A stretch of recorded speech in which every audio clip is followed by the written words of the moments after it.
بسم اللہ الرحمن الرحیم۔ علم سٹوری دیکھنے والے تمام دوستوں کو السلام علیکم۔ پیارے دوستو، اگر آپ ہمارے چینل پر نئے ہیں تو چینل کو سبسکرائب کریں۔ حیدر کا دل گویا اس کے سینے سے نکل کر اس کے حلق میں آ گیا تھا۔ اس کا جسم پوری طرح سے کانپ رہا تھا۔ جس موٹر سائیکل پہ وہ بیٹھا ہوا تھا وہ بری طرح سے ڈول رہا تھا۔ اپنی اس بری کیفیت کو چھپانے کی اس نے بھرپور کوشش کی، مگر اس کے باوجود وہ ناکام رہا، کیونکہ وہ خود پر قابو نہیں رکھ پا رہا تھا۔ دراصل قصہ یہ تھا کہ وہ اور اس کا ایک دیرینہ دوست کسی کام کے سلسلے میں علی رحمان میں آئے تھے۔ یہ جگہ اس کے علاقے سے کافی دور تھی۔ ان دونوں کا ارادہ تو یہی تھا کہ وہ کم از کم جلدی جلدی اپنا کام پورا نپٹا لیں گے، مگر پھر بھی وہ اپنے کام میں الجھ گئے تھے اور ان کو وقت گزرنے کا پتہ بھی نہ چلا۔ پھر کام سے فارغ ہو کر موٹر سائیکل پر سوار ہو کر وہ اپنے گھر کے لیے روانہ ہوئے تو راستے میں حیدر کے دوست کا فون آ گیا۔ فون کال دراصل حیدر کے دوست کے، جس کا نام کامران تھا، اپنی خالہ کی طرف سے اسے آئی تھی۔ کامران کی خالہ بھی علی رحمان میں ہی رہتی تھی۔ ان کو نہ جانے کیسے خبر ہو گئی تھی کہ کامران آج علی رحمان آیا ہوا ہے۔ وہ اسی بات کو لے کر کامران پر ناراض ہونے لگی کہ آخر کیوں وہ ان سے ملے بغیر واپس جا رہا ہے۔ کامران پہلے تو انہیں اپنی صفائیاں پیش کرتا رہا، پھر آخر کار ہار مانتے ہوئے بولا، اچھا خالہ جان، میں اپنی غفلت کی آپ سے معافی مانگتا ہوں، اور اچھا ٹھیک ہے، اب میں آپ کی طرف آ رہا ہوں، آپ کی طرف پہنچ کر فون کر دوں گا۔ اپنی بات پوری کرنے کے بعد کامران نے دوسری طرف کی بات سنی، پھر خدا حافظ کہہ کے اپنے فون کو بند کر دیا۔ فون بند کرنے کے بعد اس نے حیدر کو دیکھا، جو کہ موٹر سائیکل کی ایک طرف کھڑی کر کے انتظار میں تھا کہ وہ جلد از جلد اس کے پاس پہنچ جائے۔ وہ جیسے ہی فون سننے کے بعد گیا تو کامران کو اپنے پیچھے بٹھا کر اپنے سفر کا آغاز کر دیا۔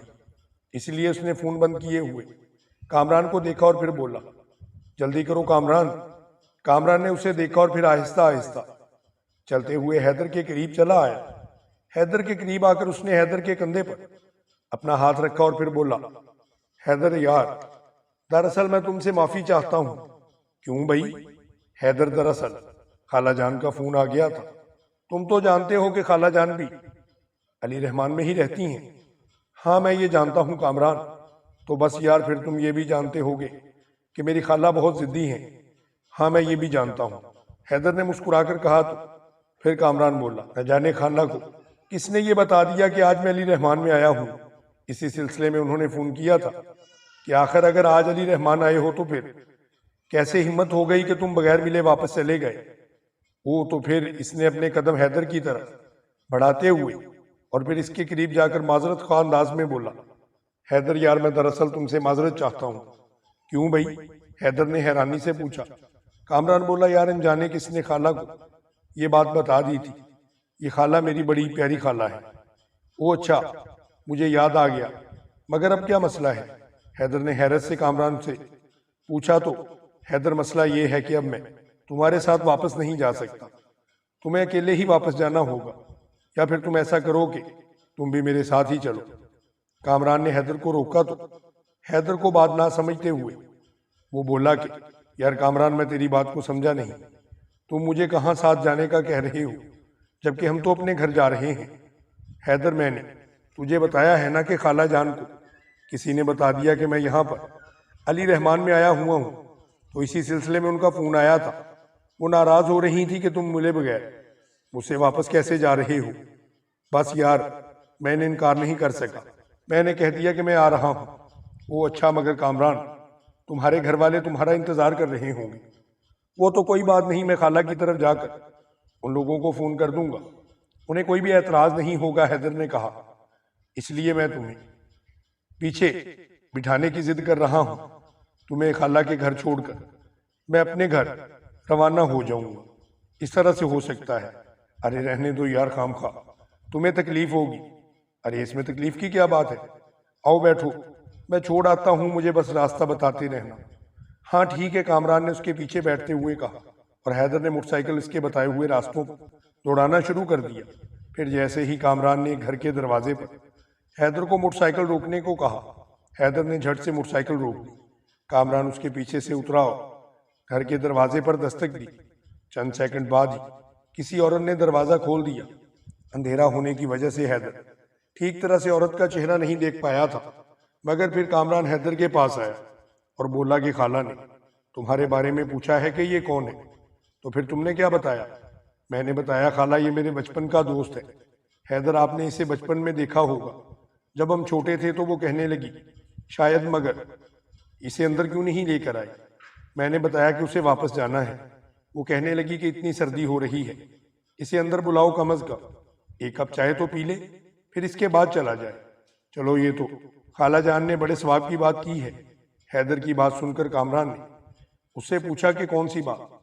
ارے یار چائے کی بات۔ حیدر کے اس جملے پر کامران نے کہا لگایا، جبکہ حیدر موٹر سائیکل ایک طرف کھڑی کر کے نیچے اتر آیا۔ پھر دونوں خالہ کے گھر کے اندر چلے گئے۔ کامران کی خالہ ایک نہایت شفیق عورت تھی۔ انہوں نے بڑی محبت سے حیدر اور کامران کو چائے پیش کی۔ حیدر اور کامران چائے پینے لگے تو خالہ نے پوچھا کہ حیدر بیٹا کیا تم اب اکیلے ہی واپس جاؤ گے؟ حیدر نے کہا جی بالکل، میں اکیلا ہی واپس جاؤں گا۔ یہ سن کر خالہ جان بولی بیٹا اب تو کافی رات ہو چکی ہے، یوں بھی ہمارے ہاں راستے رات کو بہت ویران ہو جاتے ہیں۔ ارے خالہ جان آپ خواہ پریشان ہو رہی ہیں، رات اپنے ساتھ خاموشی اور ویرانی ہی لاتی ہے، اس لیے یہ کوئی حیرت کی بات نہیں ہے۔ میں تو کامران سے پہلے ہی کہہ چکا تھا کہ ابو جان کی طبیعت آج کچھ ٹھیک نہیں ہے، اس لیے میرا گھر پر ہونا بہت ضروری ہے۔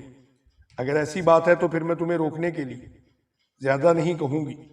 شکریہ خالہ جان، تو پھر اب میں نکلتا ہوں۔ ٹھیک ہے بیٹا، مگر سنو احتیاط سے جانا، یوں بھی آج کل علاقے میں انوکھی باتیں گردش کر رہی ہیں۔ کیسی باتیں خالہ جان؟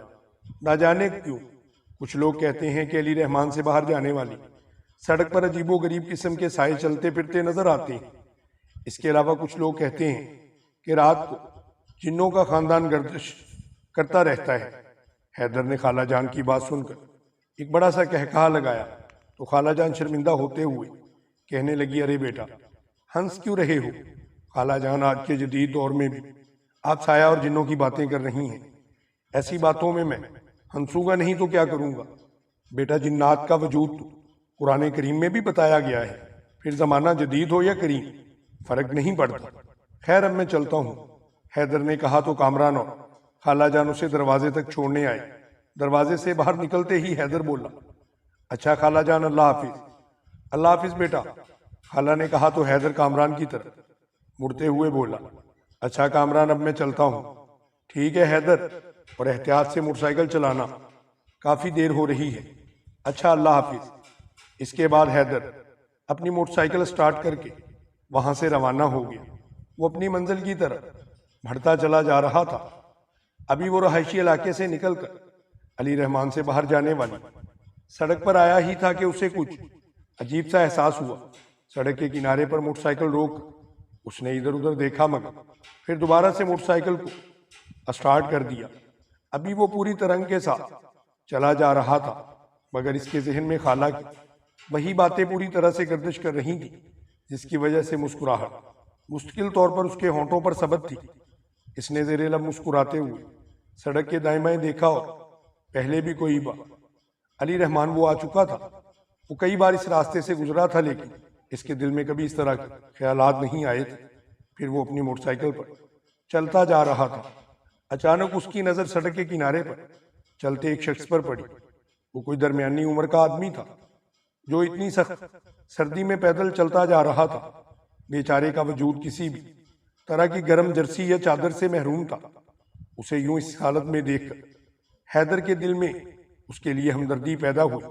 حیدر نے اپنی موٹر سائیکل اس کے قریب روکی۔ یہ شخص چونک کر حیدر کو دیکھنے لگا۔ اس شخص کا رنگ بے انتہا سفید تھا۔ حیدر کو اس کا چہرہ دیکھ کر جھرجھری سی آ گئی۔ ایک لمحہ تو اسے یوں لگا جیسے یہ کوئی مردہ چہرہ ہو جس کا خون نچوڑ لیا گیا ہو، مگر پھر ایک دم سے وہ شخص بولا آج بڑی سردی ہے بابو۔ اس کی آواز سن کر حیدر کو احساس ہوا کہ یہ زندہ ہے، کیونکہ مردہ تو نہیں بولا کرتا۔ اس لیے اس کی بات کے جواب میں حیدر بولا ہاں بھائی آج کافی سردی ہے، مگر تم اتنی سردی میں بغیر گرم کپڑوں کے کہاں جا رہے ہو؟ وہ کچھ کھانے کو نہ تھا، اس لیے کھانے کی تلاش میں نکلا ہوا تھا۔ کھانے کی تلاش میں؟ ہاں، تو پھر آؤ میرے ساتھ موٹر سائیکل پر پیچھے بیٹھ جاؤ، میں تمہیں اس جگہ پر پہنچا دوں گا جہاں پر تمہیں جانا ہے۔ شکریہ۔ اس کے ساتھ ہی وہ شخص حیدر کے پیچھے موٹر سائیکل پر بیٹھ گیا۔ حیدر نے موٹر سائیکل چلا دی اور اسے اپنے پیچھے بیٹھے ہوئے شخص کے بارے میں بتائے ہوئے راستے پر موٹر سائیکل دوڑانے لگا۔ پھر جب موٹر سائیکل سوار کے کہنے کے مطابق اس نے اپنی موٹر سائیکل روکی تو وہ حیران رہ گیا۔ اس وقت ایک نہایت ہی ویران جگہ پر موجود تھے۔ یہاں تو دور دور تک کسی ہوٹل یا دکان کا وجود نہیں ہے کہ یہاں سے تم کچھ خرید لیتے۔ اپنی حیرت کا اظہار کرتے ہوئے حیدر نے اس شخص پر پوچھا تو وہ دیکھ کر حیران رہ گیا کہ اس کے پیچھے بیٹھا ہوا شخص وہاں پر موجود نہیں تھا۔ یہ کہاں گیا؟ حیدر نے حیرت سے خود کلامی کی تو اپنے سامنے سے اسے عکس آتا دکھائی دیا۔ پھر آہستہ آہستہ جیسے حیدر کے قریب ہوتا گیا حیدر کو اس کا چہرہ واضح نظر آ گیا۔ یہ تو وہی شخص تھا جو اس حیدر کے پیچھے بیٹھ کر یہاں اسے لے آیا تھا اور کہہ رہا تھا کہ اسے کھانے کی تلاش ہے، مگر اب یہاں تو کچھ بھی نہیں تھا۔ اس لیے اسے دیکھ کر حیدر بولا، یہاں تو کوئی کھانے پینے کی دکان بھی موجود نہیں ہے، نہ جانے تم مجھے کہاں لے آئے ہو، اور ہاں یہ تم ایک دم بغیر بتائے کہاں غائب ہو گئے تھے۔ میں اپنا کھانا راستے سے لیتا ہوا آیا ہوں، ایسے کیسے بہکی بہکی باتیں کر رہے ہو تم؟ ہاں دیکھو گے میرا کھانا؟ ہاں دکھاؤ۔ اس کے ساتھ ہی اس شخص نے اس طرف اشارہ کیا۔ حیدر نے اس سے مت دیکھا جس طرف اس نے اشارہ کیا تھا، تو وہ یہ دیکھ کر حیران رہ گیا کہ وہاں پر ایک بڑا سا شیشہ نمودار ہوا جس میں اسے اپنا عکس نظر آیا، مگر مردہ حالت میں۔ یہ کیا ہے حیدر کے ہاتھ موٹر سائیکل کے ہینڈل پر ڈول گئے۔ یہ میرا کھانا ہے؟ کیا میرا کھانا؟ اتنی سردی میں تازہ گرم جوان گوشت ملا ہے، اب میں خوب پیٹ بھر کر کھاؤں گا۔ کیا تم پاگل تو نہیں ہو؟ نہیں، میں پاگل نہیں ہوں۔ ہاں میں سنسان راستے کا بھوت ہوں۔ بھوت؟ ہاں بھوت، جسے تم جن بھی کہتے ہو۔ تم کوئی پاگل انسان ہو، حیدر نے کہا تو وہ ایک دم بفر گیا اور پھر اس کی آنکھوں سے خون بہنے لگا۔ حیدر نے اونچی آواز میں سورۃ الناس کی تلاوت شروع کر دی۔ اس کے ساتھ اس نے موٹر سائیکل اسٹارٹ کی اور وہاں سے بھاگ گیا۔ اسے اپنے پیچھے سے آوازیں سنائی دے رہی تھی، آج تو تم پاک کلام کی وجہ سے مجھ سے بچ گئے ہو، مگر آئندہ کبھی ادھر آئے تو تم بچ کر نہیں جاؤ گے۔ حیدر نے اس کی بات ذرا توجہ نہ دی۔ وہ موٹر سائیکل دوڑاتا ہوا وہاں سے جا رہا تھا۔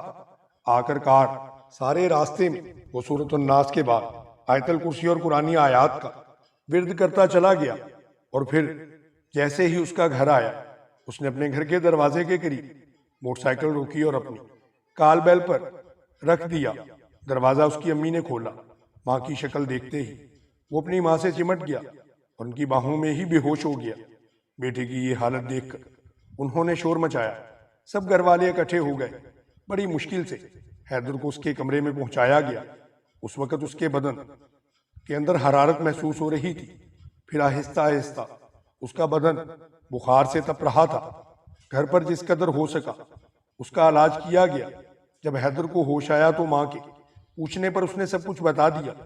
جب وہ یہ قصہ سنا رہا تھا تو سب گھر والے موجود تھے۔ یہ سن کر سب نے اللہ تعالیٰ کا شکر ادا کیا کہ قرآنی آیات کی برکت سے حیدر بچ گیا، مگر اس کے ساتھ ساتھ اسے احتیاط کی بھی تلقین کی گئی کہ آئندہ تم نے بڑوں کی باتوں کو ماننا ہے اور کبھی بھی ایسے ویران اور سنسان راستے میں گزرنا بھی نہیں ہے، اور کسی اجنبی شخص کو جسے تم جانتے بھی نہیں ہو اس طرح سے اپنے پیچھے نہیں بٹھانا ہے۔ ہو سکتا ہے کہ یہ بات تمہاری بربادی کی وجہ بنے۔ حیدر نے یہ بات اپنے پلے سے باندھ لی اور پھر ہمیشہ کے لیے وہ سمجھ گیا تھا کہ اسے کس طرح سے اپنی زندگی کو گزارنا ہے۔